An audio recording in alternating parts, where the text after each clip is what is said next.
Probability की miscellaneous exercise का question number 1 है A and B are two events such that probability of A is not equal to 0.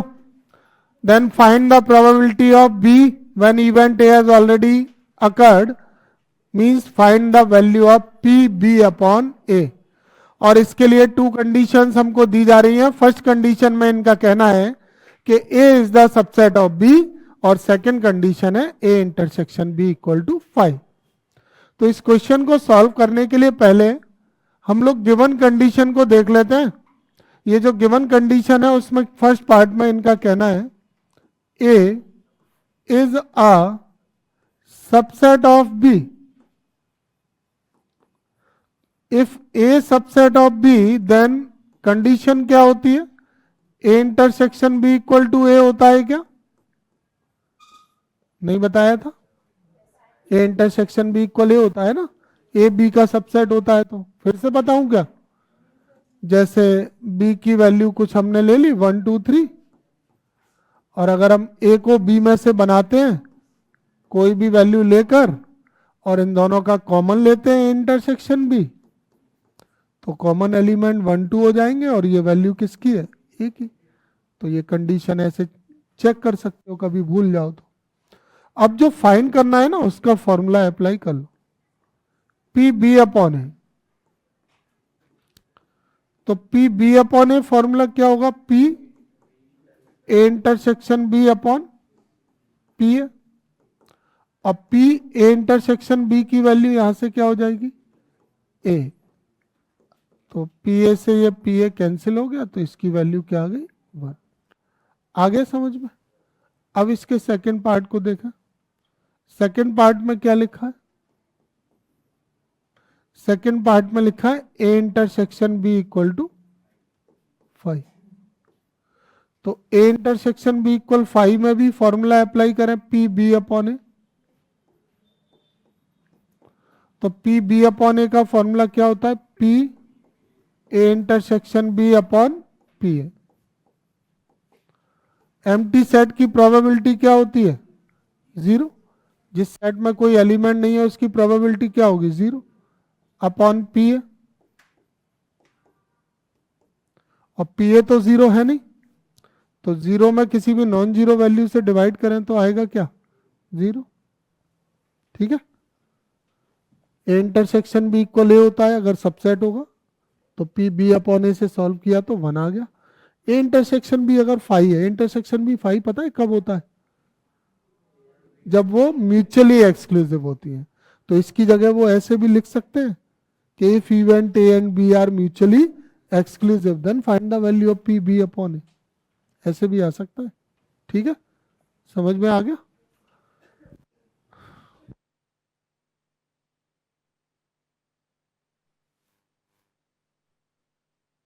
है इस type का एक क्वेश्चन हमने एक्सरसाइज में भी कर लिया है. वहां पर कोई भी एक चाइल्ड है फैमिली में उसके बॉय या गर्ल की हमको ऐसे उससे रिलेटेड कंडीशन दी थी और प्रोबेबिलिटी निकालना थी. इस बार इसको मेल एंड फीमेल कर दिया गया है. क्वेश्चन पढ़ लो. A couple has 2 children.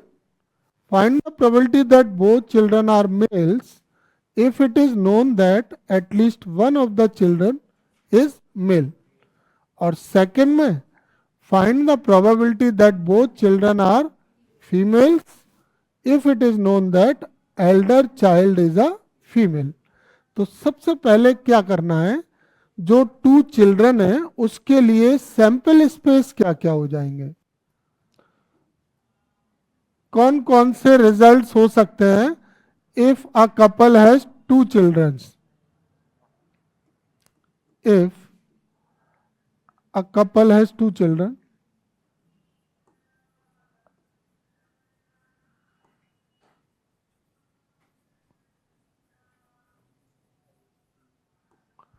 then sample space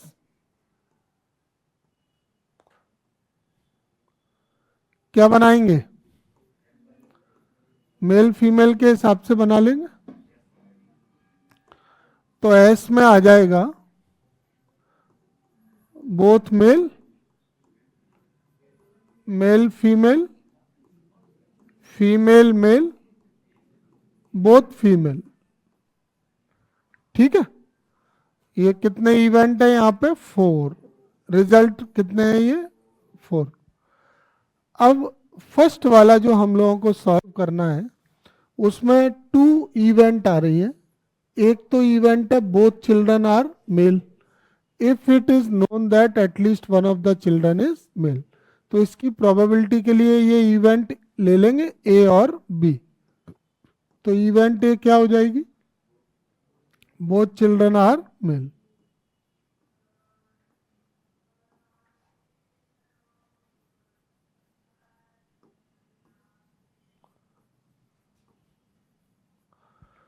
तो बोथ चिल्ड्रन आर मेल के इवेंट क्या होंगे?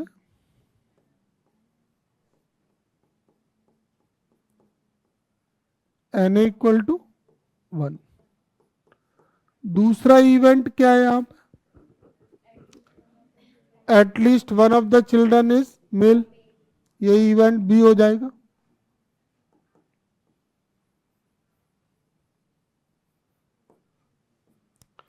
At least one of the children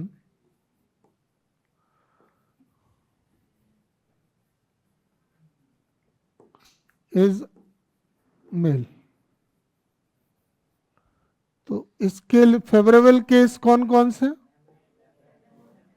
at least one of the children is mail, सिर्फ ये वाला इवेंट नहीं आएगा, इसमें एटलीस्ट वन मेल नहीं है, तो इसमें आ गए M M, both male, elder male younger female, younger elder female younger male. ये कितना हुआ? 3। इन दोनों इवेंट में कॉमन इवेंट कौन सा है? A intersection B. Both male वाला इवेंट कॉमन है, तो एन ए इंटरसेक्शन बी की वैल्यू क्या हो गई यहाँ पे? 1। अब हमें जो प्रोबेबिलिटी फाइंड करनी है ना उसको लिख लेंगे। कैसे लिख लेंगे? Probability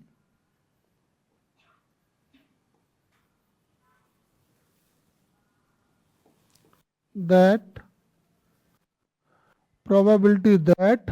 both children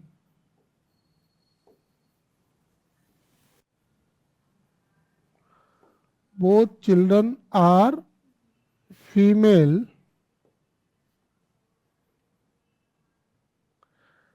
if it is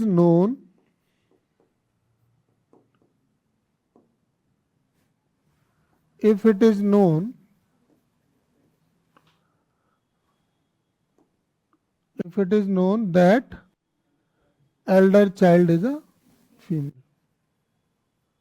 male।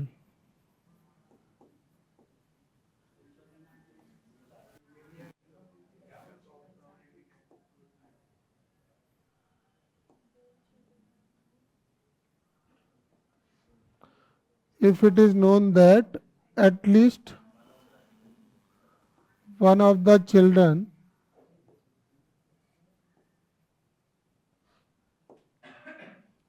is male। तो इसमें अब हमें प्रोबेबिलिटी किसकी फाइंड करनी है? Probability that both children are male means event A की प्रोबेबिलिटी फाइंड करनी है, और event B has already occurred. क्या फॉर्मूला हो जाएगा? P A intersection B upon P B. फिर इसको क्या लिख लेंगे? N A intersection B upon N B, और इसकी वैल्यू क्या आ जाएगी फिर? 1 अपॉन एन बी की वैल्यू क्या है? 3। ये तो इसका फर्स्ट पार्ट हो गया। सेकंड वाला कर लोगे या डिस्कस करें? सिर्फ इवेंट बना लेते हैं। सेकंड वाले में सिर्फ इवेंट समझा देता हूं मैं। इसमें इवेंट हम जैसे लेंगे ई ले लेते हैं इवेंट, तो इवेंट ई क्या हो जाएगी? Both children are female.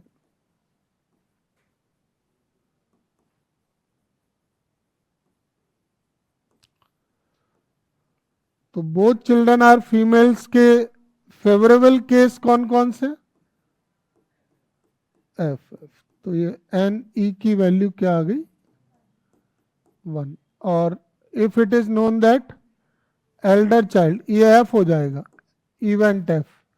Event F में क्या आएगा? Elder child is a female.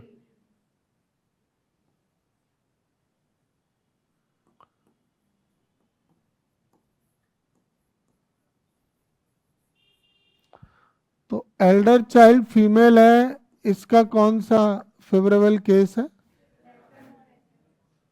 F M और एफ एफ।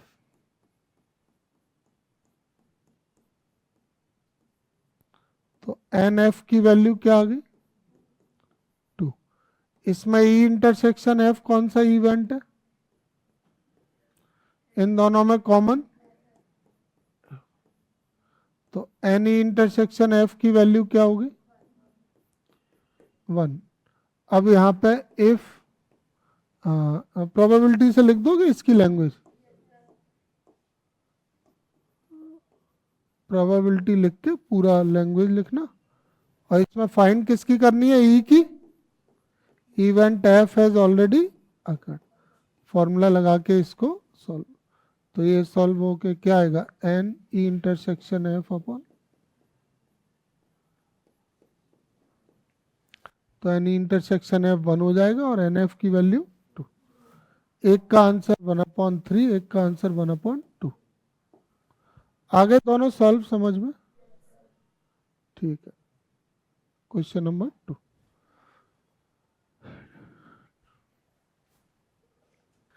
देखो क्वेश्चन नंबर 3 में, suppose that 5% of men and 0.25% of women have grey hair. A gray-haired person is selected at random. What is the probability that this person being male? Assume that there are equal number of male and female. तो इसमें जैसा कि हमें question की language को पढ़ के समझ में आ रहा है कि मेल और फीमेल का ग्रुप है, 1 पर्सन को सिलेक्ट किया है और वो ग्रे हेयर्ड पर्सन है। तो अब प्रोबेबिलिटी बताना है कि जो ग्रे हेयर्ड पर्सन सिलेक्ट किया गया है वो मेल है। तो ग्रे हेयर्ड तो मेल भी हो सकता है और फीमेल भी हो सकता है, और जो सिलेक्ट किया है दोनों में से किसी एक को, या तो मेल को या फिर फीमेल को। तो ये E1 और E2 हो जाएंगे। यहाँ पे E1 क्या हो जाएगा? मेल इज सिलेक्टेड,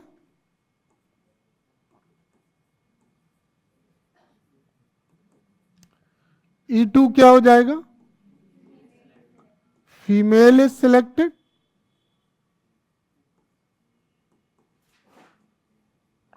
और इवेंट ए क्या हो जाएगी जो दोनों के साथ हो रही है? हाँ, सिलेक्टेड पर्सन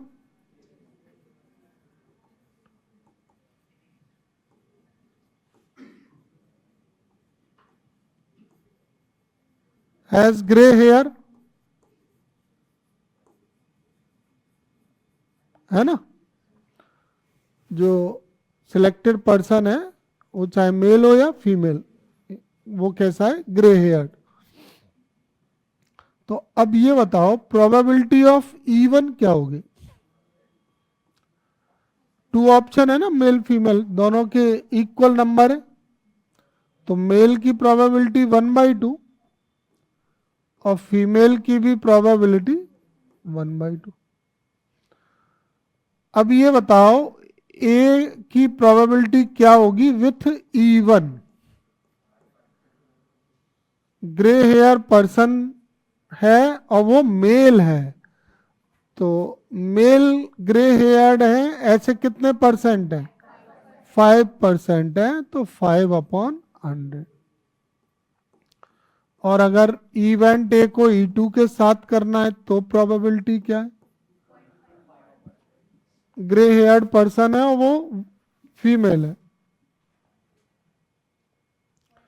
तो फीमेल के कितने परसेंट है? 0.25% हटा लिया अपॉन में 100। ठीक है। अब बताओ प्रोबेबिलिटी किसकी चाहिए? E1/A की या E2/A की? Probability that this person being male, male की प्रोबेबिलिटी निकालना है और grey hair person is selected. तो लैंग्वेज कैसे बनाएंगे इसकी? If a grey haired person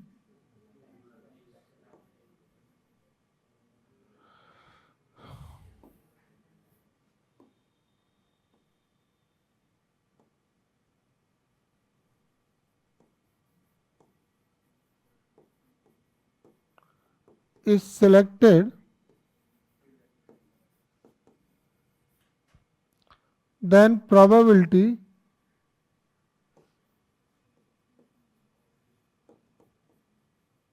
that this person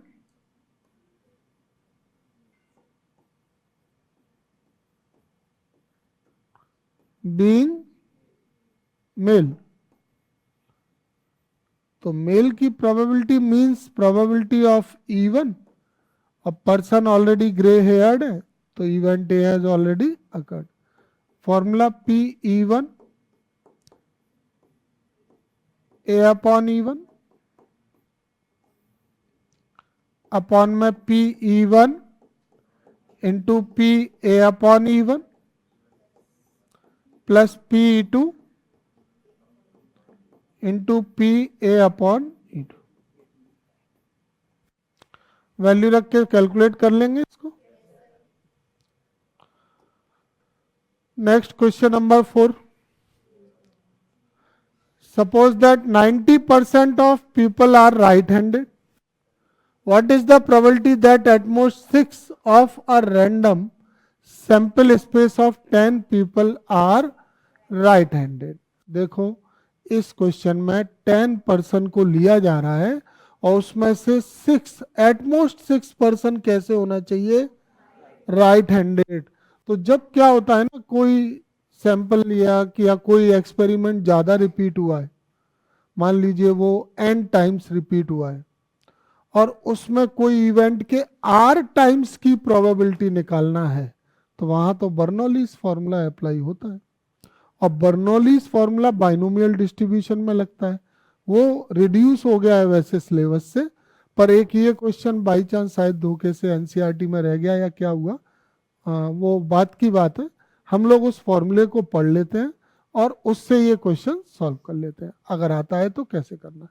तो वो बर्नौलीज फॉर्मूला क्या होता है वो देख लें। यहाँ पे पहले फॉर्मूला बता दूं।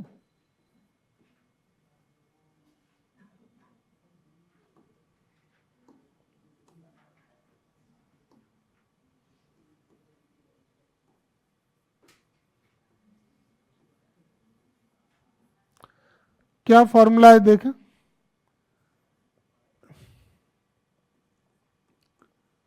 If an experiment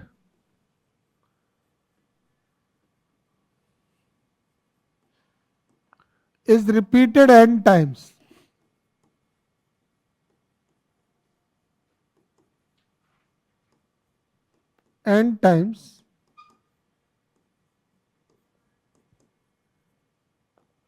then the probability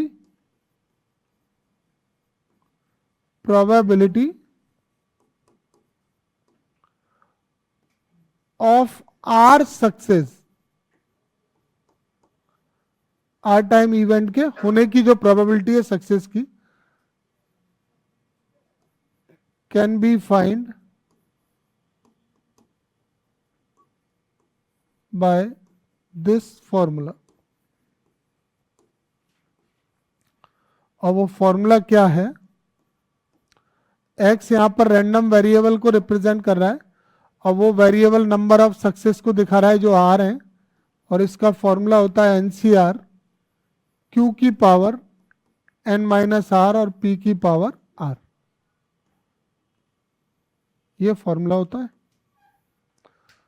और यहां पे p क्या है? स्मॉल p, p है probability of happening of event,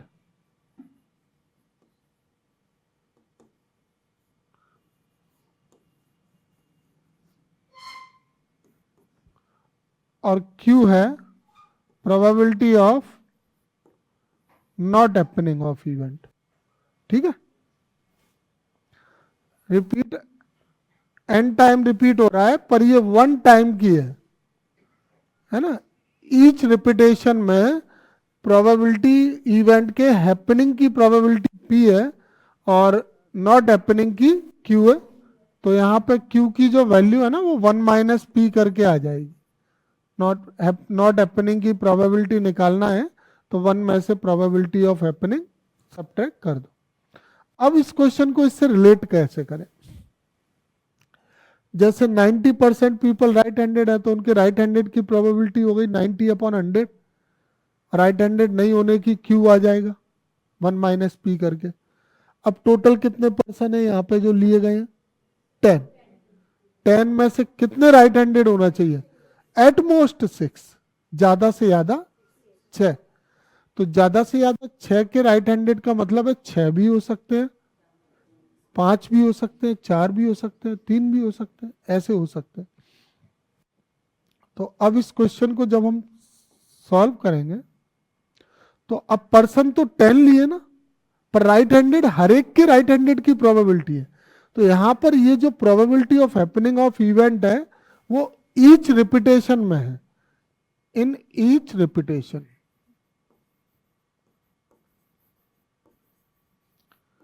यानी हर टाइम, हर रिपीटेशन में जो इवेंट है उसके हैपनिंग की प्रोबेबिलिटी क्या है? p। तो जैसे अब पीपल राइट हैंडेड है जो भी, तो probability of a person to be right handed. तो राइट हैंडेड की प्रोबेबिलिटी कितनी हो गई? p। राइट हैंडेड की 90/100, क्या आ गया ये? 9/10। अब q निकालना है, not to be right handed, 1 minus p. तो q की वैल्यू क्या आ गई? 1/10। p और q आ गए। अब कितने पीपल को लिया गया है? नंबर ऑफ पीपल सैंपल में कितने लिए गए? 10, और उसमें से एटमोस्ट 6 चाहिए, है ना। तो नंबर ऑफ पीपल टेकन, ये n की वैल्यू हो गई। कितनी हो गई n की वैल्यू? 10। अब इसमें हमें चाहिए प्रोबेबिलिटी ऑफ एटमोस्ट 6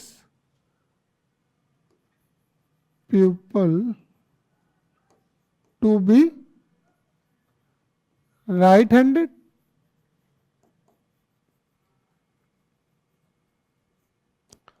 तो एटमोस्ट 6 में जो x की वैल्यू है ना वो या तो 6 होगी या उससे लेस होगी, लेस देन और इक्वल टू 6। अरे 10 पर्सन है ना, तो हो सकता है एक भी राइट हैंडेड नहीं हो। x की value 0, 1 right handed, 2 right handed, 3 right handed, 4, 5, 6। 0 से लेके 6 तक जो भी राइट हैंडेड वाले हैं उन सबको क्या करना है? ऐड। क्योंकि एटमोस्ट 6 का मतलब है ज्यादा से ज्यादा 6 लोग राइट हैंडेड होना चाहिए। उनमें 0 भी हो सकते हैं, 1 भी, 2 भी, 3 भी, 4 भी, 5 भी और 6। यहाँ पे टोटल पीपल कितने हैं? 10। तो जो प्रोबेबिलिटी के केसेस बन रहे हैं ना राइट हैंडेड के, वो 0 से लेके और 10 तक होंगे। क्योंकि 10 से ज्यादा तो राइट हैंडेड हो ही नहीं सकते, और कम से कम 0। कम से कम एक भी राइट हैंडेड नहीं है, ज्यादा से ज्यादा 10 राइट हैंडेड है। तो अब जब हम एटमोस्ट 6 की बात करते हैं ना, तो एटमोस्ट 6 में जो केस हैं वो कौन कौन से होंगे?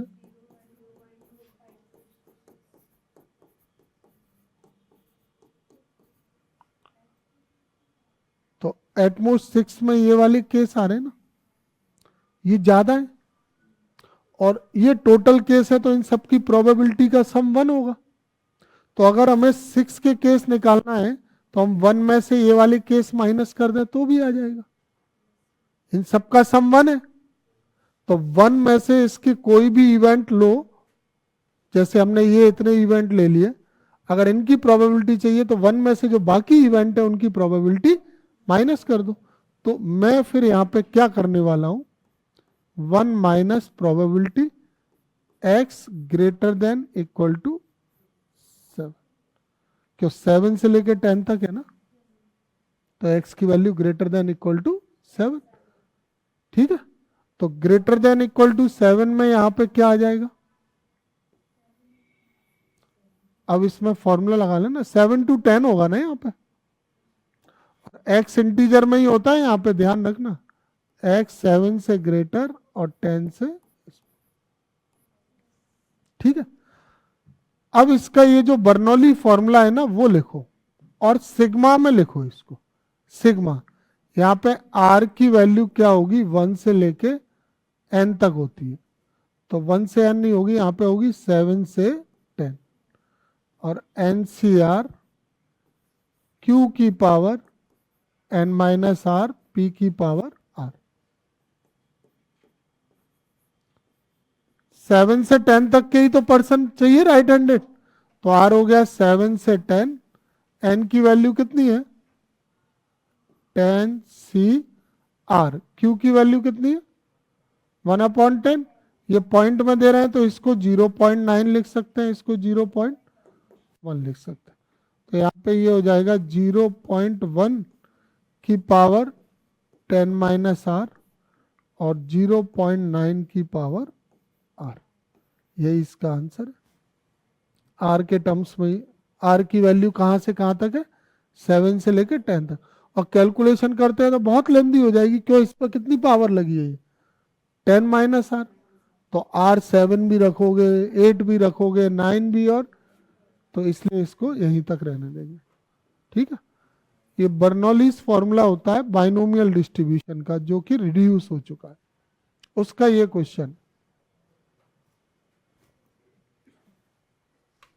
चैप्टर 13 की ये मिसलेनियस एक्सरसाइज का, if a leap year is selected at random, what is the chance that it will contain 53 Tuesdays.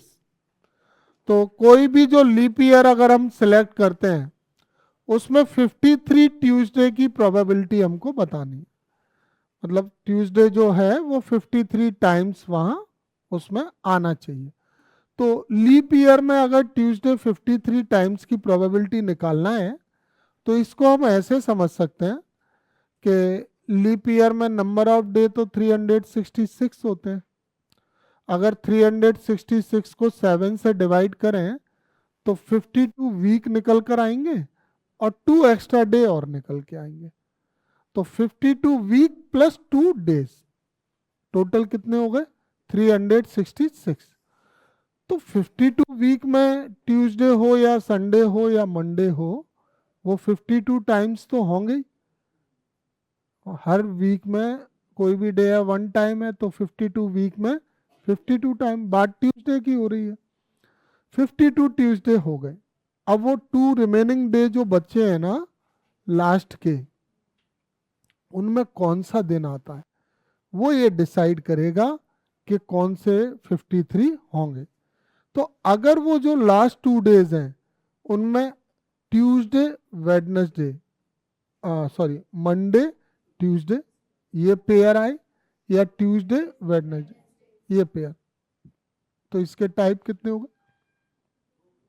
Favourable case 2 हो गए, और टोटल टाइप अगर देखें तो वो कितने बनेंगे 7 बनेंगे, संडे मंडे मंडे ट्यूसडे ऐसे पेयर करोगे तो 7, तो 53 ट्यूसडे इस बात पर डिपेंड कर रहा है कि लास्ट के 2 डे में ट्यूसडे की प्रोबेबिलिटी क्या है। तो ट्यूसडे की प्रोबेबिलिटी के फेवरेबल केस है 2 और टोटल है 7, तो इसकी प्रोबेबिलिटी कितनी निकल कर आएगी 2/7। अब उसको हम रिप्रेजेंट कैसे करेंगे, मेथड तो समझ लिया, तो कैसे लिखना है जो मैंने अभी एक्सप्लेन किया है ना, मैं पूरा वही लिख देता हूं। देखो पहले तो हम ये लिख लें, number of days in a leap year, तो number of days in a leap year हो जाएंगे 366, और 366 को और करके क्या लिख सकते हैं 52 वीक एंड 2 days। ठीक है, अब हम इसको यहां पर एक्सप्लेन कर देते हैं। देयर विल बी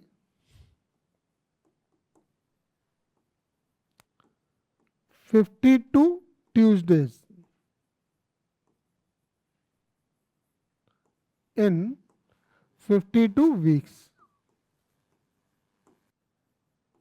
ठीक है, then leap year, then leap year, then leap year will contain 53 Tuesday, will contain 53 Tuesday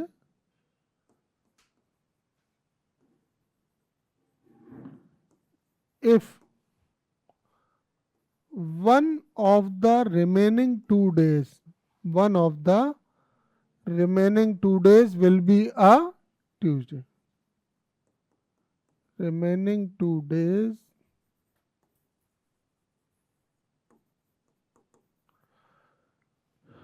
will be a Tuesday। सही है, तो अब वो हमने यहाँ पे ये क्लियर कर दिया कि जो 2 रिमेनिंग डेज हैं, अगर उनमें से ट्यूसडे आता है तो 53 ट्यूसडे की प्रोबेबिलिटी मिल जाएगी हमको लीप ईयर में। तो अब मैं यहाँ पे लिखता हूँ पॉसिबल रिजल्ट्स जो रिमेनिंग 2 डेज हैं उसके लिए।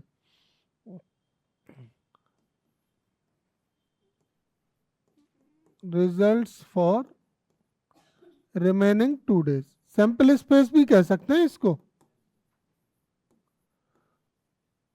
तो रिमेनिंग 2 डेज के लिए जो रिजल्ट्स है ना वो सेट एस में आ जाएंगे, और इसमें आप क्या क्या लिखेंगे, संडे मंडे लिख देंगे एक pair,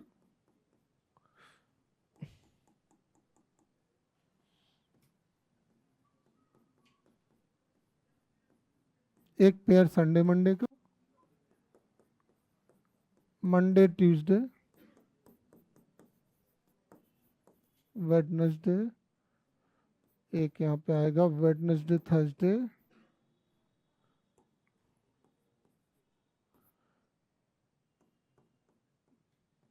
Thursday Friday, Friday Saturday, और सैटरडे संडे। ये वो रिमेनिंग 2 डेज में पॉसिबल केसेस लिख दिए जो जो हो सकते हैं, और इनकी काउंटिंग भी कर ली, तो काउंटिंग निकल के आ गई 7। अब इसमें हम लिख देंगे रिजल्ट्स इन विच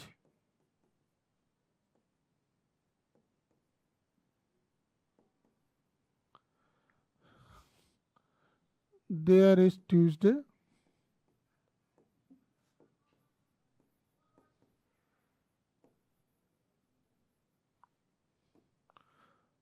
इसमें अब हम वो रिजल्ट लिख रहे हैं जिनमें यहाँ पे क्या आ रहा है ट्यूसडे।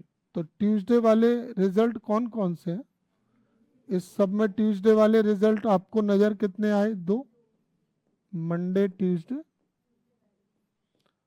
और ट्यूसडे वेडनेसडे। तो एन ए की वैल्यू क्या होगी, 2। ठीक है, ये फेवरेबल केस हो गए, ये टोटल हो गए। तो अब हम इसमें लिख दें प्रोबेबिलिटी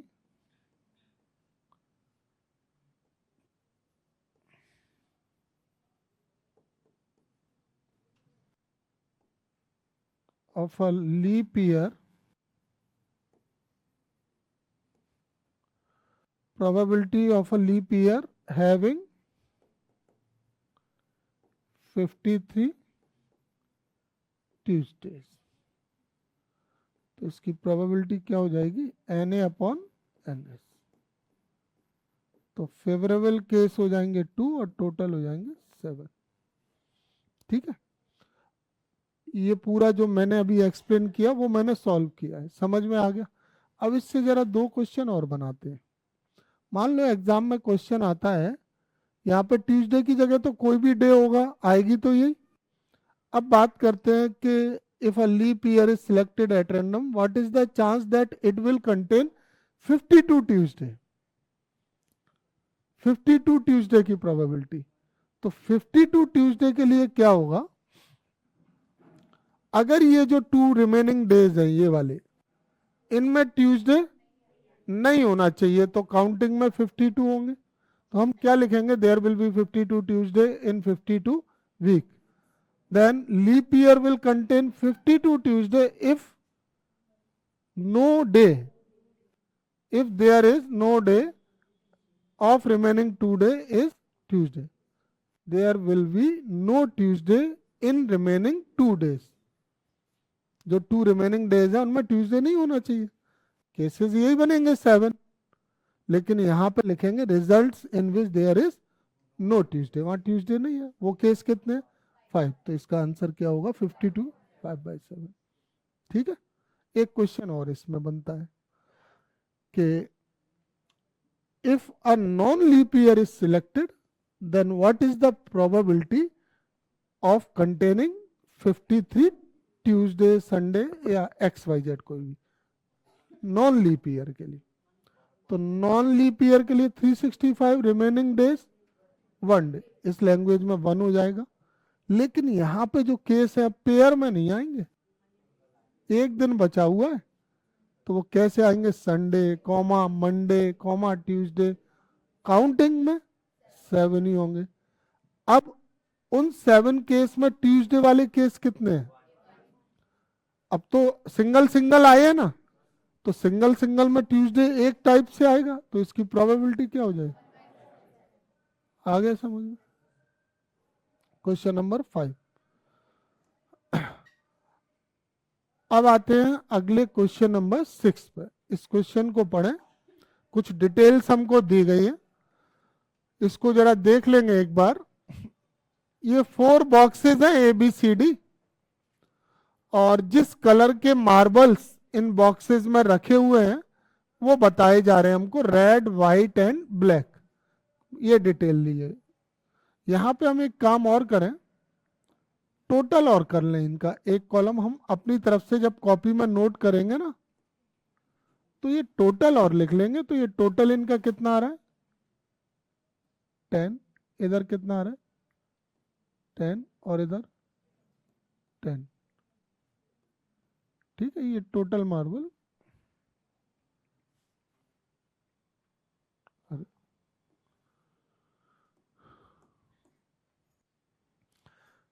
अब आगे क्या लिखा हुआ है क्वेश्चन, ये तो डिटेल की बात हो गई। अब क्या कह रहे हैं, one of the boxes has been selected at random and a single marble is drawn from it.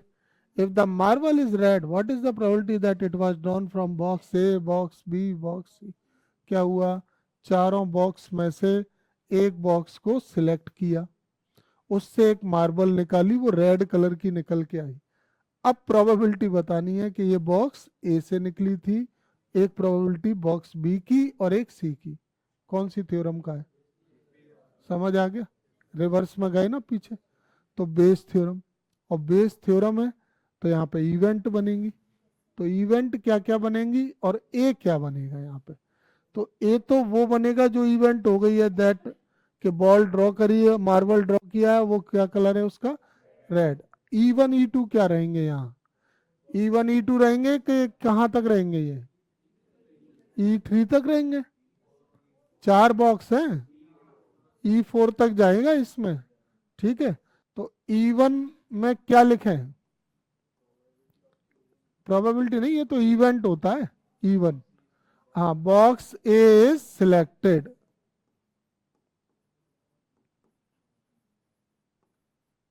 ये E1 हो जाएगा। E2,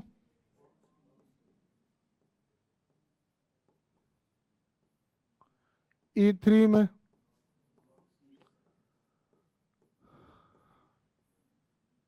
और E4।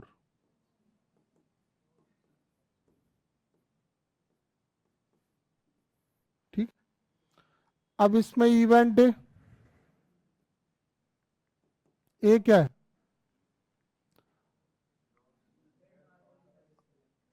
मार्बल क्यों सिलेक्ट किया? A marble is drawn from the selected box and it is red.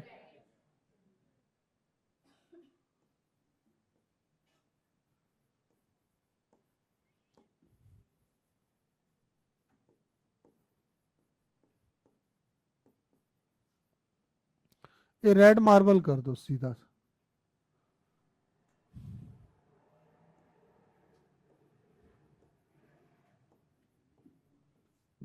ठीक है. अब इसमें वैल्यूज लिखनी है हमको. E1 की प्रोबेबिलिटी क्या होगी?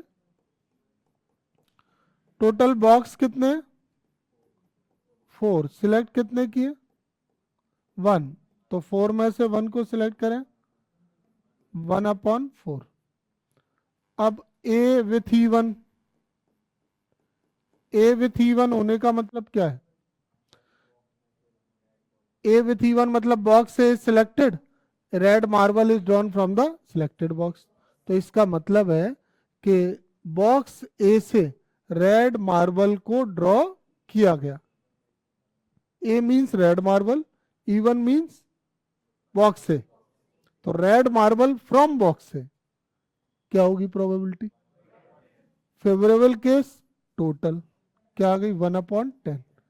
तो जरा और भी बताते जाओ ऐसे ही. A/E2 6/10. A/E3 8/10 और A/E4 0. ठीक है. अब मैं बॉक्स ए के लिए फॉर्मूला बना के दिखा देता हूँ. बॉक्स ए से रेड मार्बल की प्रोबेबिलिटी मीन्स हमें चाहिए E1 तो इसका फॉर्मूला क्या होगा 4 टर्म के लिए? P1 इंटू A/E1 और अपॉन में P1 into PA/E1 plus P2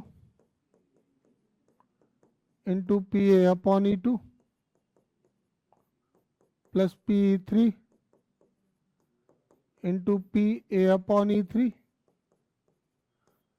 plus PE4 into PA/E4 हो जाएगा कैलकुलेट. ऐसे ही बॉक्स बी के लिए यहाँ पे E2 आ जाएगा और बॉक्स सी के लिए E3 आ जाएगा. ठीक है. और कोई डाउट? इसकी लैंग्वेज है उसमें सिंपल है वैसे तो. ये 6/10 1/10 समझ में आ ही गया. बॉक्स ए में रेड 1 टोटल 10, बॉक्स बी में रेड 6 टोटल 10, सी में रेड 8 टोटल 10 और डी में एक भी रेड नहीं है तो 0/10 0. ठीक है. कौन सा क्वेश्चन हो गया ये? 6. कैलकुलेशन रह गई है वो आप लोग करेंगे.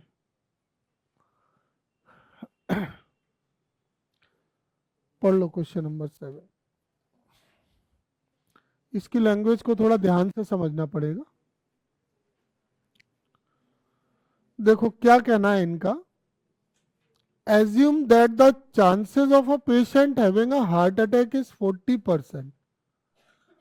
It is also assumed that a meditation and yoga course reduce the risk of the heart attack by 30%. Heart attack के चांस 40% है. किसी पेशेंट को हार्ट अटैक आने के चांस 14% है, 40% है. अब जो मेडिटेशन और योगा है वो हार्ट अटैक के चांस को कितना रिड्यूस कर देता है? 30%. प्रेस्क्रिप्शन ऑफ सर्टेन ड्रग मतलब कोई उसको मेडिकल ट्रीटमेंट अगर देते हैं तो वो रिड्यूस करता है इसके चांस को कितना? 25% रिड्यूस करता है. अब आगे इनका क्या कहना है कि at time a patient can choose any one of the two options. बढ़िया बात है. 2 ऑप्शन वाला क्वेश्चन है और एनी वन को एक बार में एक पेशेंट दोनों चीजें नहीं लेगा कि वो मेडिकल ट्रीटमेंट भी ले रहा है और मेडिटेशन भी कर रहा है, दोनों नहीं, एनी वन. अब क्या हुआ कि it is given that after going through one of the to option the patient selected at random suffers a heart attack. एक जो पेशेंट सिलेक्ट किया गया ये 40% हार्ट अटैक के पेशेंट थे, उसमें से एक सिलेक्ट किया गया, उसको हार्ट अटैक आ गया। तो अब ये पूछ रहे हैं कि प्रोबेबिलिटी बताइए कि वो जो पेशेंट है जिसको हार्ट अटैक आया है followed a course of meditation and yoga. तो इसमें किस रूल से कैसे क्या समझ में आ रहा है? क्यों?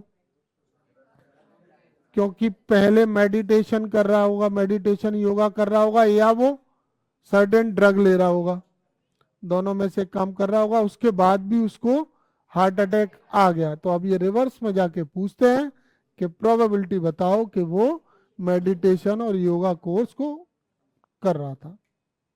ठीक है, तो अब इसका इवन क्या लिखना है ये बताएं।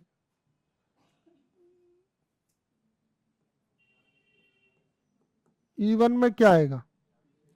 यहां जो प्रोबेबिलिटी जब समझ में आ जाता है ना कि बेस थ्योरम है, तो बेस थ्योरम में फिर प्रोबेबिलिटी के साथ जो दो ऑप्शन चलते हैं वही ई1 और ई2 है।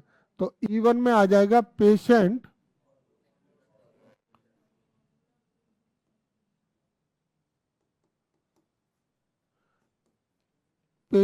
Follows meditation and yoga course,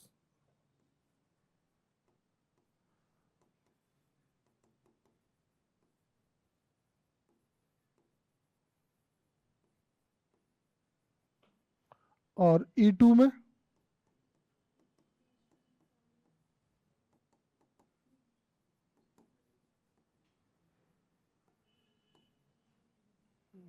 prescription of certain drug.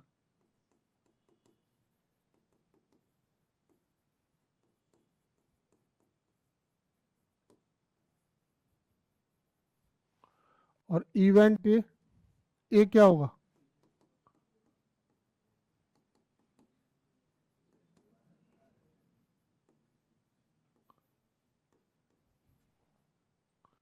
Patient suffers from heart attack.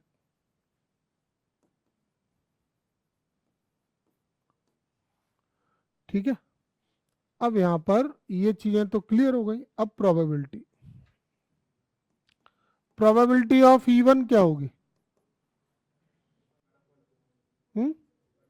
40%।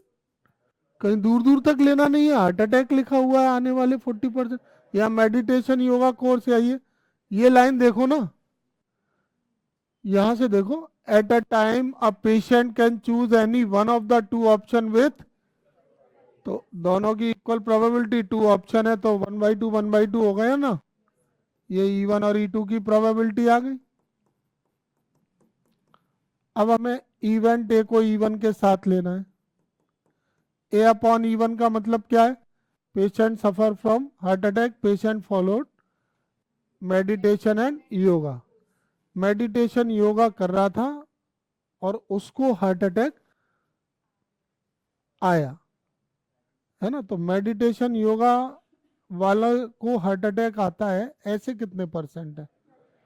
30% तो रिड्यूस कर रहा है, टोटल 40% है, उनमें से मेडिटेशन योगा कर रहा है तो वो 30% रिड्यूस हो गए। तो जो बच्चे हैं वो होंगे जिनको हार्ट अटैक आ गया, क्योंकि जिनका रिड्यूस हो गया उनको तो आया नहीं होगा ना, 30% को तो नहीं आया होगा। तो 40 में से 30% कैसे रिड्यूस करोगे?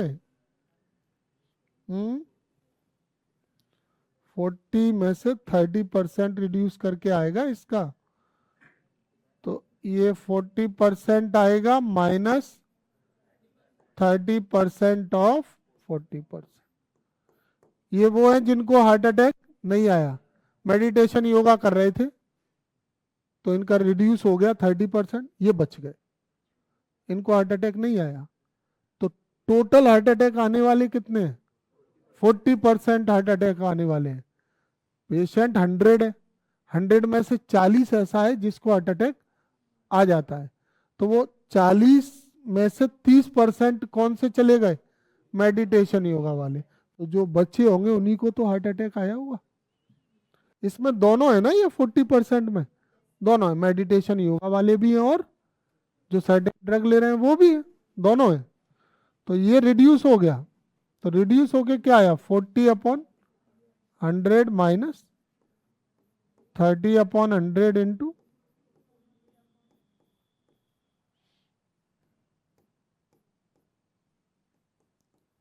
40/100 माइनस 12/100, तो ये कितना आ गया 28 ठीक है। अब ऐसे ही इवेंट ए की प्रोबेबिलिटी जब E2 हो चुकी है, when E2 completed, E2 complete हो गई मतलब वो प्रेस्क्रिप्शन ऑफ सर्टेन ड्रग ले रहा था लेकिन फिर भी उसको हार्ट अटैक आया।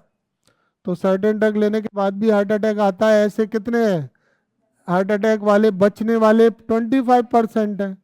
तो ये 40% में से 25% जो है ना, 40% का टोटल का वो बच गए।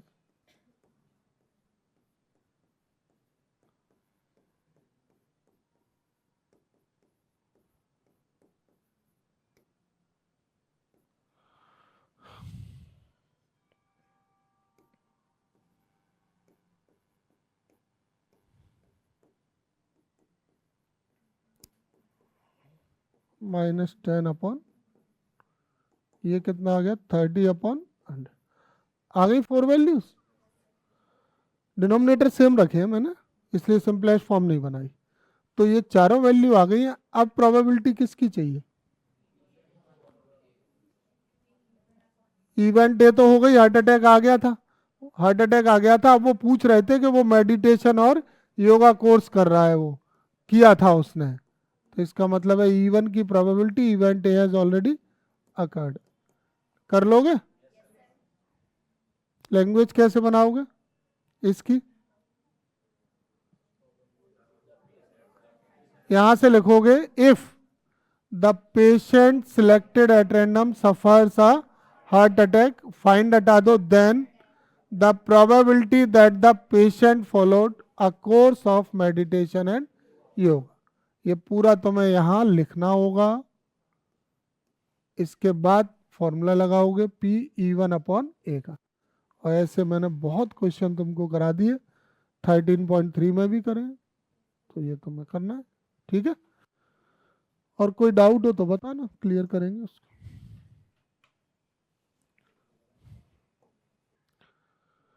देखो क्वेश्चन नंबर 8 है,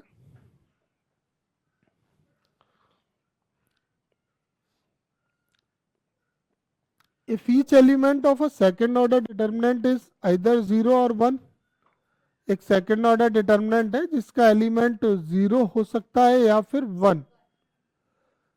सेकंड ऑर्डर डिटर्मिनेंट में एलिमेंट कितने होते हैं, 4 होते हैं। उन 4 एलिमेंट में 0 भी आ सकता है, 1 भी, उनके अलावा और कुछ नहीं आएगा। तो what is the probability that the value of the determinant is positive. तो डिटर्मिनेंट की वैल्यू पॉजिटिव हो, इसकी हमको क्या करना है, प्रोबेबिलिटी फाइंड करना है, ठीक है। Value of the determinant will be positive. अच्छा आगे इसमें क्या कह रहे हैं ये, assume that the individual entry of the determinant are chosen independently and each value being assumed with probability 1/2। तो ये बात समझ में भी आ रही है कि आप 0 या 1, 2 ऑप्शन है और लिखोगे कोई एक, तो प्रोबेबिलिटी उसकी 1/2। अभी क्वेश्चन में जो बात हो रही है वो किसकी हो रही है, डिटर्मिनेंट की। तो पहले ये बताओ, ऐसे सेकंड ऑर्डर डिटर्मिनेंट में अगर हम एंट्री 0 या 1 लेते हैं तो कितने डिटर्मिनेंट बन जाएंगे। जैसे सेकंड ऑर्डर डिटर्मिनेंट के लिए उसमें 4 प्लेसेस होंगे, 4 एलिमेंट उसमें होंगे, और इन एलिमेंट में हम लिख सकते हैं 0 और 1, 0 और 1, 0 और 1, 0 और 1, ठीक है।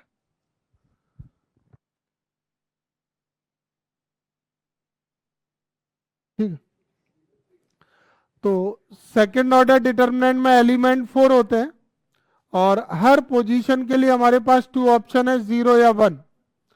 तो 0 या 1 हम जब यहाँ पे लिखेंगे तो ऐसे कितने डिटर्मिनेंट बन सकते हैं जिनकी एंट्री 0 या 1 होगी, और वो सेकंड ऑर्डर डिटर्मिनेंट होना चाहिए।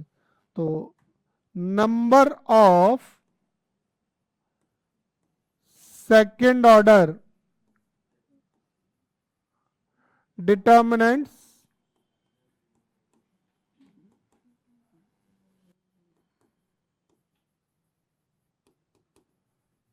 हैविंग एंट्रीज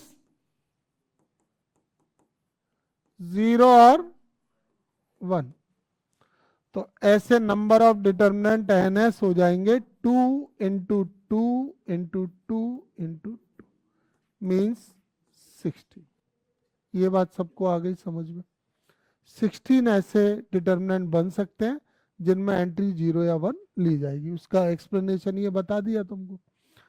अब इस क्वेश्चन में क्या कहा जा रहा है कि आप प्रोबेबिलिटी बताओ, what is the probability that the value of the determinant is positive. तो डिटर्मिनेंट की वैल्यू पॉजिटिव हो ऐसे केसेस क्या होंगे?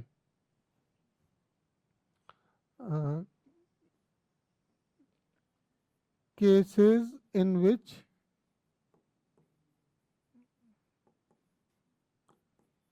The value of the determinant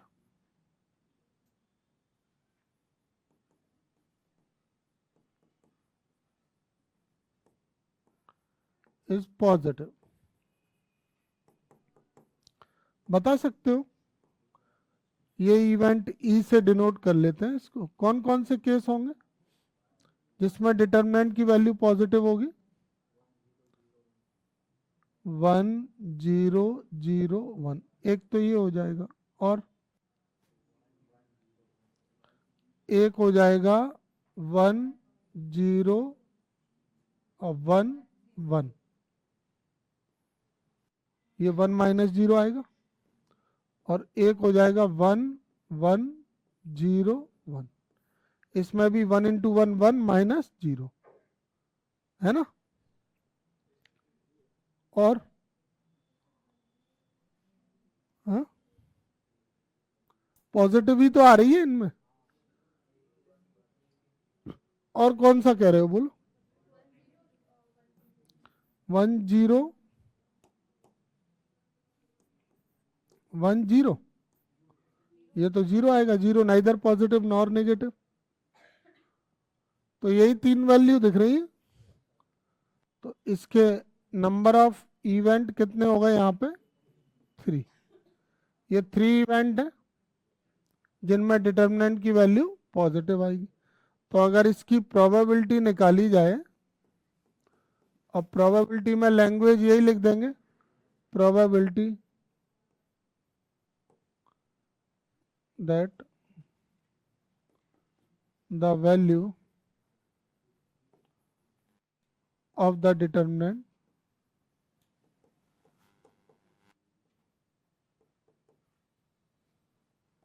is positive।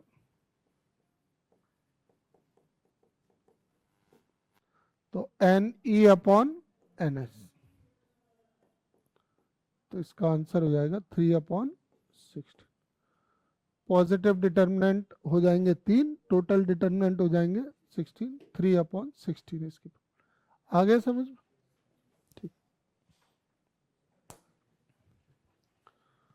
देखिए मिसलेनियस एक्सरसाइज का क्वेश्चन नंबर 9 है, इसको रीड करें सभी students. An electronic assembly consist of 2 subsystem से A and B from previous testing procedures the following probability are assumed to be known। तो किसी electronic assembly के 2 सब सिस्टम है, सिस्टम ए और सिस्टम बी। उन दोनों सिस्टम के अलग अलग केसेस में ये प्रोबेबिलिटीज दी जा रही हैं। जैसे probability that system A fails is 0.2, B fails alone is 0.15, probability both A and B fail is 0.15। then evaluate the following probability। First में A fails, B has failed, A fails alone। ठीक है, तो इस question में जो पहले probabilities given है उनको जरा समझें। जैसे इन्होंने कहा ना, प्रोबेबिलिटी ए फेल्स, तो ए फेल्स की जो प्रोबेबिलिटी है वो वैल्यू किसकी है? ए फेल्स, ए फेल्स का मतलब है ये पी ए की वैल्यू, देयरफॉर पी ए 0.2, ठीक है। And probability B fails alone, B fails alone, ये किसकी प्रोबेबिलिटी है? बी फेल्स अलोन जो प्रोबेबिलिटी है ना, ये पी बी माइनस ए की प्रोबेबिलिटी है, ये बी माइनस ए की है, B fails alone. And third value क्या है इसमें? Probability A and B fails, A and B both fails, तो जो बोथ फेल्स की प्रोबेबिलिटी है वो ए इंटरसेक्शन बी की वैल्यू हुई ना, और इसकी वैल्यू क्या है? 0.15।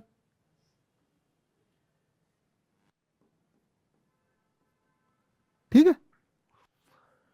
अब थोड़ा यहां प्रॉब्लम हो रही है, ये B fails alone B minus A कैसे आए, क्योंकि इसमें कोई दिक्कत नहीं है, A fails, A and B में कोई दिक्कत नहीं है, इंटरसेक्शन में।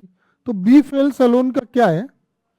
जैसे ये इलेक्ट्रॉनिक असेंबली जो ये बात कर रहे हैं वो है, और उसके दो सब सिस्टम है, ये ए और बी, ये ए है और ये बी। अब जहां ए फेल्स है इसका मतलब है ए पूरा। अब बी फेल्स अलोन का क्या मतलब है? बी फेल्स अलोन में ये वाला पार्ट आता है, B fails,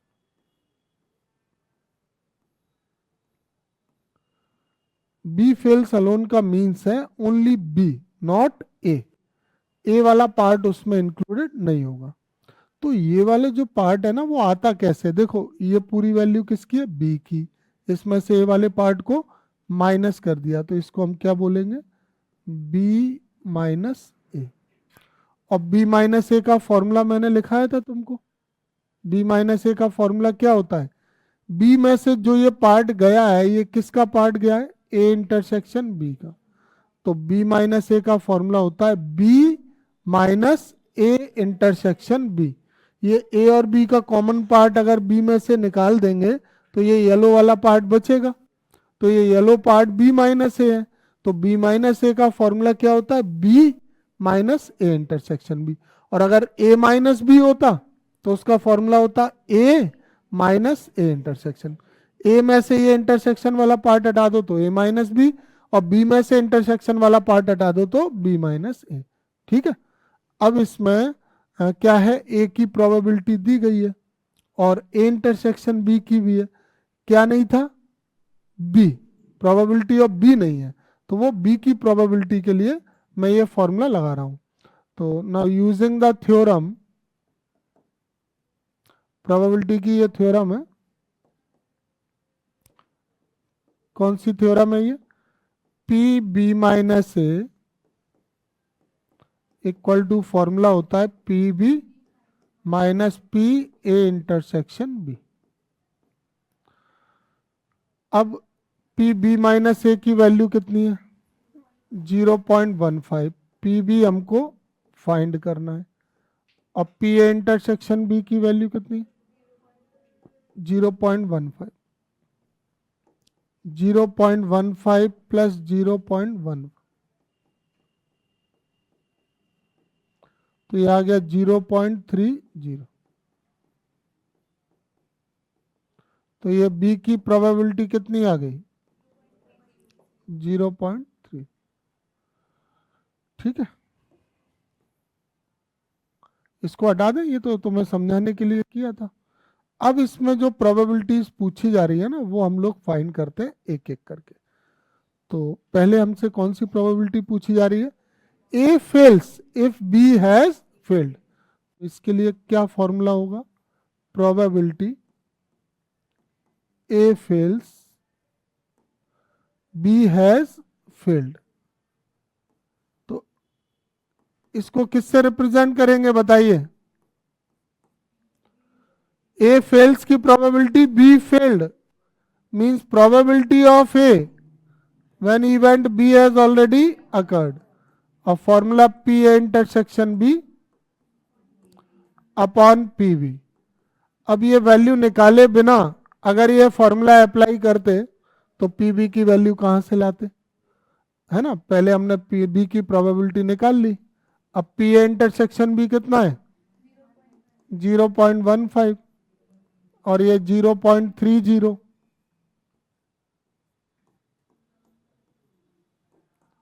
one upon two. और सेकंड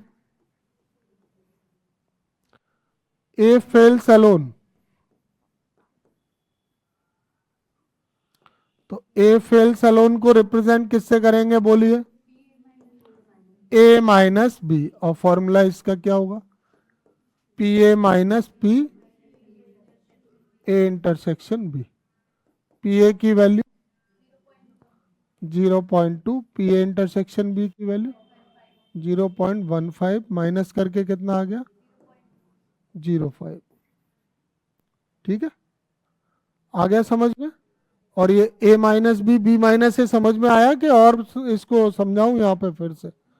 इसको तो मैं बनाना है तो साइड में बना लेना अपने लिए। मैं एक बार यहाँ पे बना के दिखा देता हूँ तुमको कि ये जो डिफरेंस ऑफ सेट होता है ना, 11th क्लास का टॉपिक है ये A है, ये B है। अब ये वाला जो पार्ट है जिसको मैं वाइट शेड कर रहा हूँ, ये तो है A माइनस बी। और जो मैं येलो शेड कर रहा हूँ ये वाला पार्ट, ये B माइनस से है। ठीक है, ये पार्ट है B माइनस ए और ये पार्ट है A माइनस बी। और अगर ये बीच वाले पार्ट को देखें तो ये क्या है? A intersection B।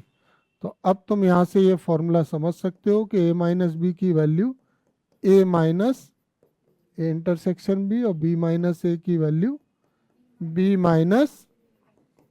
तो ये तुम बना लोगे ना तो ये क्वेश्चन तुम्हारे लिए आसान हो जाएगा। आ गया अभी समझ में? ये पूरा A है, इसमें से इंटरसेक्शन गया तो A माइनस बी, और ये B है, इसमें से इंटरसेक्शन गया तो B माइनस ए। और कोई डाउट? समझ में आ गया? ये 9। नेक्स्ट क्वेश्चन नंबर 10 को देखो, पढ़ लो ध्यान से, समझ लो इसको। क्वेश्चन नंबर 10 क्या कह रहे हैं ये क्वेश्चन में?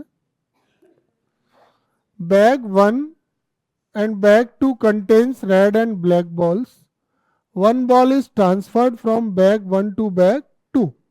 Then a ball is drawn from bag 2. The ball so drawn is found to be red in color. Find the probability that the transferred ball is black. तो क्या समझ में आ रहा है इस क्वेश्चन में? रेड बॉल्स दी जा रही हैं, ब्लैक बॉल्स दी जा रही हैं, और यहां पे टोटल बॉल्स। ये हो जाएगा बैग फर्स्ट और ये हो जाएगा बैग सेकंड। हाँ, तो फर्स्ट बैग की डिटेल क्या है? 3 red 4 black total 7। Second bag की डिटेल क्या है? 4 रेड 5 ब्लैक टोटल। ठीक है, अब हुआ क्या? फर्स्ट बैग से एक बॉल कहां ट्रांसफर की? सेकंड बैग में। और वो जो ट्रांसफर बॉल है ना,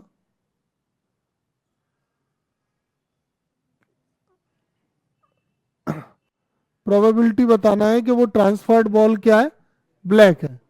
और उसको ट्रांसफर करने के बाद जो बॉल ड्रॉ की गई है वो रेड कलर की है। जैसे ये 2 बैग हैं, ये दोनों फर्स्ट और सेकंड। अब इन्होंने क्या कहा? 1 ball is transferred from bag 1 to bag 2। यहाँ से ये बॉल ट्रांसफर की है, ठीक है। और इसके बाद ये बैग 2 से, ये फर्स्ट बैग है, ये सेकंड, इसके बाद इस बैग से एक बॉल और ड्रॉ कर ली, 1 बॉल यहाँ से ड्रॉ की है और यहाँ से 1 बॉल ट्रांसफर की है, ठीक है। इस तरह से ये क्वेश्चन हुआ है जिसमें एक बॉल ट्रांसफर की जा रही है और ट्रांसफर करने के बाद बॉल ड्रॉ की जा रही है। अब यहां से बात करते हैं, ये कह रहे हैं द बॉल सो ड्रॉन, यहां से जो बॉल ट्रांसफर की है वो किस कलर की है, रेड की। Then find the probability that transferred ball is black. तो ये जो बॉल ट्रांसफर हुई है इसके लिए 2 ऑप्शन हो गए कि ये ब्लैक भी हो सकती है और ये रेड भी हो सकती है, ठीक है। जब ब्लैक को ट्रांसफर करेंगे तो अलग कंडीशन होगी और जब रेड को ट्रांसफर करेंगे अलग कंडीशन होगी। तो ये 2 ऑप्शन हो गए कि नहीं, transferred ball is black, transferred ball is red, 2 option हो गए। और फाइनल उसमें जो इवेंट हुआ वो क्या, कि बॉल जो लास्ट में निकली है वो रेड। तो अब ये पीछे जाके पूछ रहे हैं कि जो बॉल ट्रांसफर हुई थी वो ब्लैक थी। तो बेस थ्योरम से होगा कि नहीं होगा, होगा। तो अब यहाँ पे ये दोनों कंडीशन के लिए नई कंडीशन में जो बॉल्स होंगी वो लिख लेते हैं। कैसे, इफ अ रेड बॉल, पहले ब्लैक का लिख लेते हैं, ब्लैक की बात हो रही है ना, तो ब्लैक को पहले ले लेते हैं। If a black ball is transferred from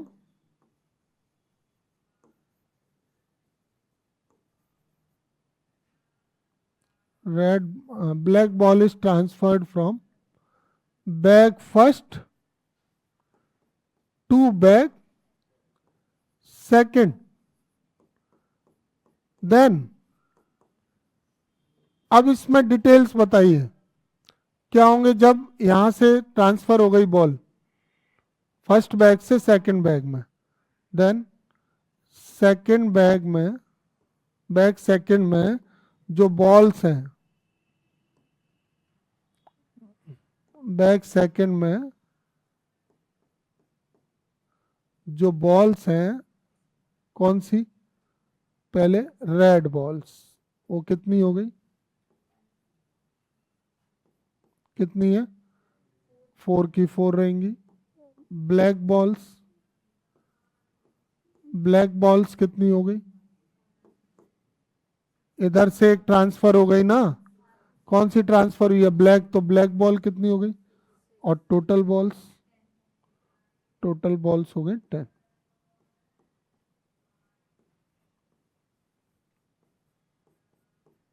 इतनी बात समझ गए।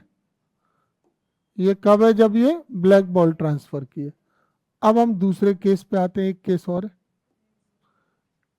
If a red ball is transferred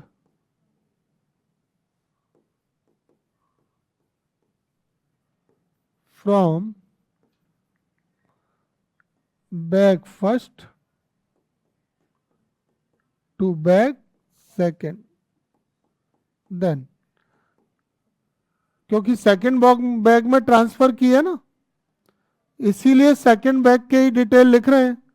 और वो जो सेकेंड बॉल भी ड्रॉ की है वो किस बैग से ड्रॉ की है, then a ball is drawn from bag second. तो सेकेंड बैग में अगर यहां से रेड बॉल चली गई तो अब डिटेल्स क्या होंगे, नए डिटेल्स।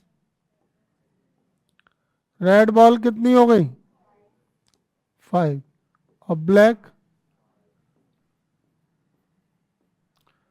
ब्लैक तो वही रहेंगी जो है, और टोटल,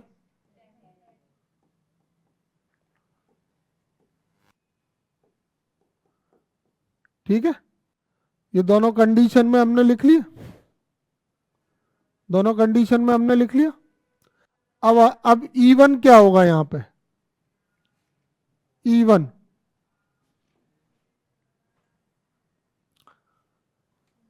इवन क्या होगा, देखो ना यहाँ पे प्रोबेबिलिटी किसकी निकालनी है, ट्रांसफर्ड बॉल इज ब्लैक, और इसका एक और ऑप्शन कौन सा है, ट्रांसफर्ड बॉल इज रेड। तो ये एक E1 हो जाएगा और एक E2। जिसकी प्रोबेबिलिटी निकालना है। तो E1 क्या हो गया, E1 हो गया ट्रांसफर्ड बॉल इज ब्लैक।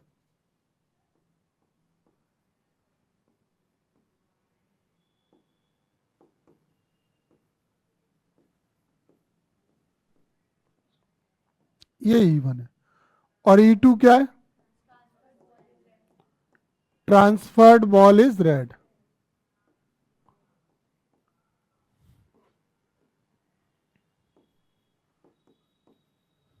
और ए क्या है, इवेंट है जो दोनों के साथ हुई है। देखो ना, बाद में जो बॉल निकाली गई है वो किस कलर की है, रेड बॉल की, रेड कलर की। The ball so drawn is found to be red in colour. तो वो जो सेकंड बॉल है वो किससे ड्रॉ की गई है?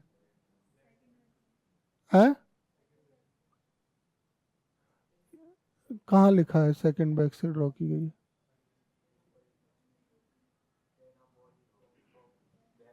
Then a ball is drawn from bag second. अच्छा, and the ball so drawn is found to be red. तो इसमें इवेंट आ जाएगा red ball is drawn from bag second.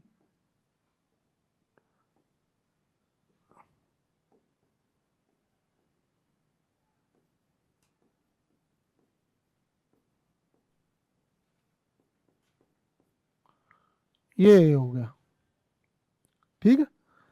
अब इनकी प्रोबेबिलिटीज निकालें एक एक करके।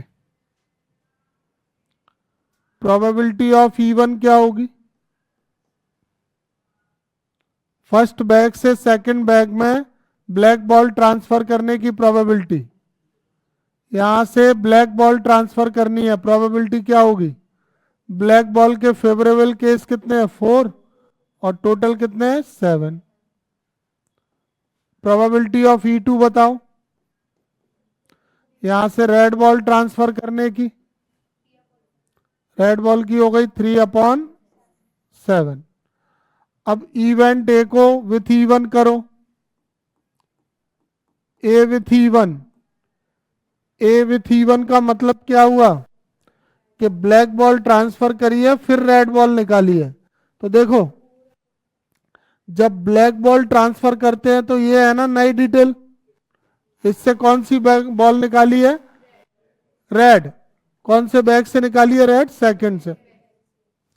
तो जब ब्लैक बॉल ट्रांसफर कर रहे थे तो रेड बॉल की प्रोबेबिलिटी क्या होगी, रेड बॉल 4 है, टोटल 10 है। और दूसरा केस, ए को E1 के साथ लेते हैं, फिर ए को E2 के साथ भी लेते हैं। जब E2 के साथ लेंगे तो क्या होगा, E2 के साथ समझो, पहले रेड बॉल निकाली सेकंड बैग से, लेकिन उसके पहले ट्रांसफर बॉल किस कलर की है। तो अगर रेड बॉल को ट्रांसफर करते हैं तो नई डिटेल ये है, तो इसमें जो बैग सेकंड है उससे कौन सी बॉल निकाली है, रेड बॉल। रेड बॉल निकाली है तो रेड बॉल के फेवरेबल केस 5 और टोटल 10। ऐसे ही रहने देंगे, सिंपल नहीं करेंगे। ये चारों वैल्यू आ गई। अब प्रोबेबिलिटी किसकी चाहिए हमको, ये तो इवेंट हो चुका है कि अगर वो रेड बॉल ड्रॉ की जा रही है तो प्रोबेबिलिटी बताइए कि जो ट्रांसफर्ड बॉल है वो कौन सी है, ब्लैक। तो ठीक है, तो if a red ball is drawn from back second, then probability that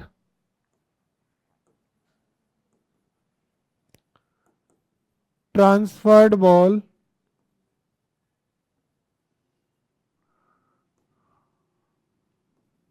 is black। तो डिनोट किससे करेंगे, P E1/A से। फॉर्मूला तो लगाना जानते हो ना, काफी बार कर लिया। P1 × A/E1 अपॉन में P1 A/E1 plus P2 A/E2। समझ गए। कोई दिक्कत है क्या? अगर ये तुम्हें कंटेंट में कुछ कंफ्यूजन हो रहा हो तो फिर कुछ और चेंज करूं इसमें। ऐसे देखो, इसको मैं एक पिक्चर से दिखा देता हूं तुमको। यहाँ पे रेड बॉल कितनी है इसमें? 3। और ब्लैक बॉल कितनी है? 4। और टोटल बॉल कितनी है? ये कौन सा है बैग? फर्स्ट, ठीक है। और ये बैग है सेकंड।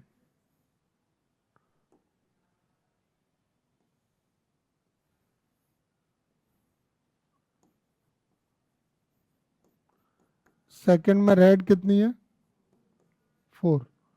और ब्लैक कितनी है? 5। टोटल 9।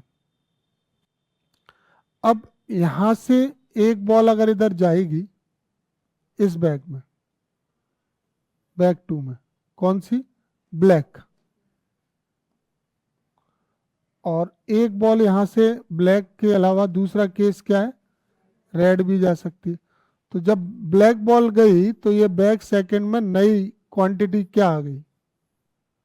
नई क्वांटिटी ब्लैक जाने के बाद। बताओ इसकी नई क्वांटिटी। Red 4, black 6, total 10। और अगर रेड गई तो इसकी नई क्वांटिटी क्या आ गई?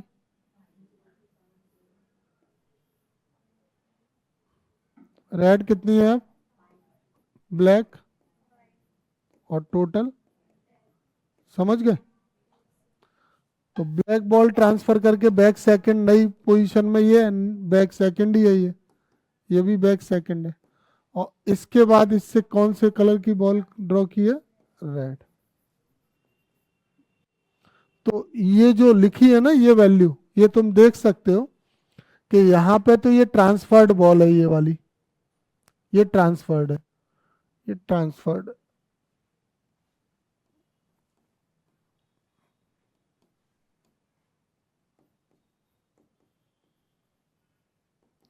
अब तुम डायरेक्ट यहां समझ सकते हो इसको कि अगर ब्लैक बॉल ट्रांसफर कर रहे हैं यहां से तो प्रोबेबिलिटी क्या होगी? 4/7।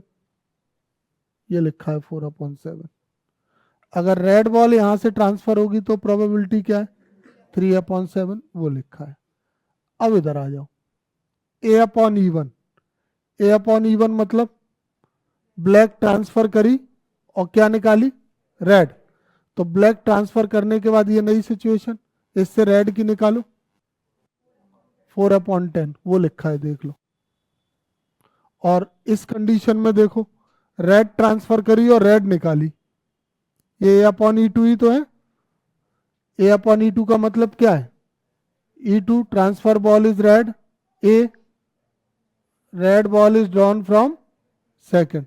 रेड ट्रांसफर करी, रेड ही निकाली, निकाली तो रेड ही है, बस ट्रांसफर एक केस ब्लैक का एक रेड का। तो रेड ट्रांसफर करके नया केस ये आ गया। रेड ट्रांसफर करने के बाद अब रेड निकालो इसमें से, 5/10 तो वो लिखा हुआ है।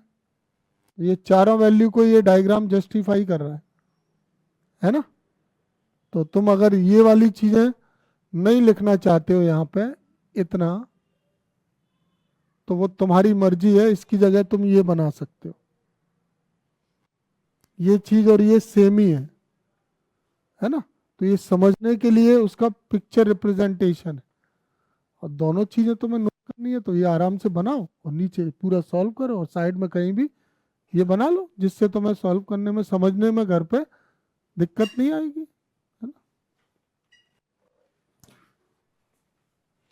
और कोई डाउट हो तो बताना।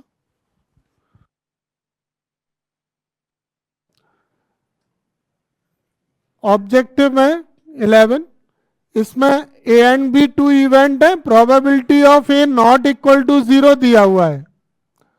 ए की प्रोबेबिलिटी 0 नहीं है यहां पे, और probability of B when event A has already occurred is equal to 1, then which of the following option is correct? तो इसके लिए हम इसका फॉर्मूला यूज कर लेते हैं, P A intersection B upon कोई और वैल्यू तो दी नहीं है, तो इसको हम लिख सकते हैं P A intersection B upon P A. इसको राइट साइड में ले जाएंगे, यहां से पी ए इंटरसेक्शन बी की वैल्यू क्या हो जाएगी, पी ए। और P A intersection B equal P A कब होता है, जब ए सबसेट बी होता है। मतलब यहां से A intersection B equal to A आ रहा है, और ए इंटरसेक्शन बी ए आ रहा है, therefore A is subset of A intersection B equal A तभी होता है। ये 2 बार पहले भी हो चुकी है ये बात कि ए अगर बी का सबसेट है, तो मैं और वेन डायग्राम से बताता हूं तुमको एक बार और। जैसे ये यूनिवर्सल सेट है, ये सेट बी है। अब ए सेट अगर बी से बन रहा है तो ए कंप्लीटली इनसाइड बी हो जाएगा। और अब आपसे कोई ये कहे कि ए और बी का इंटरसेक्शन क्या है, कॉमन पार्ट, तो इसका कॉमन पार्ट ये वाला आएगा, ये। और ये जो पार्ट कॉमन है दोनों सर्कल में, वो कौन है, ए। तो इससे ये क्लियर होता है कि ए इंटरसेक्शन बी इक्वल ए तभी होता है जब ए सबसेट बी। क्लियर है, आ गया समझ में। देखें अगला क्वेश्चन नंबर 12। इसमें भी ये चेक करना है कौन सी वाली इनइक्वालिटी सही है, और इसके लिए probability of A upon B is greater than probability of A. अब probability of A upon B का फॉर्मूला क्या होगा, P A intersection B upon P B greater than P A. तो यहां से P A intersection B greater than P A into P B. ठीक है, अब P A intersection B greater than P A into P B, इसमें कोई option में नहीं है। कहां पर है, बी में तो लेस देन है ना, लेस देन है ये। तो जैसा कि हम लोग देख रहे हैं यहां पे 3 ऑप्शंस में पी बी अपॉन ए आ रहा है, तो अब मैं यहाँ पे पी बी अपॉन ए के फॉर्मूले को ही यूज कर लेता हूं। पी बी अपॉन ए का फॉर्मूला क्या होगा, P A intersection B upon P A. अब पी ए इंटरसेक्शन बी इससे ग्रेटर है, तो जब हम इसकी वैल्यू रखेंगे तो ये वैल्यू भी क्या हो जाएगी, ग्रेटर हो जाएगी। ये ग्रेटर हो जाएगी तो यहाँ पे ग्रेटर देन का साइन लगाएंगे, और ये पी ए इंटू पी, और अपॉन में क्या आ रहा है, पी। पी ए से ये पी ए कैंसिल हो जाएगा, तो ये पी बी अपॉन ए ग्रेटर देन पी बी। देखो इसका आंसर क्या है, सही है आंसर।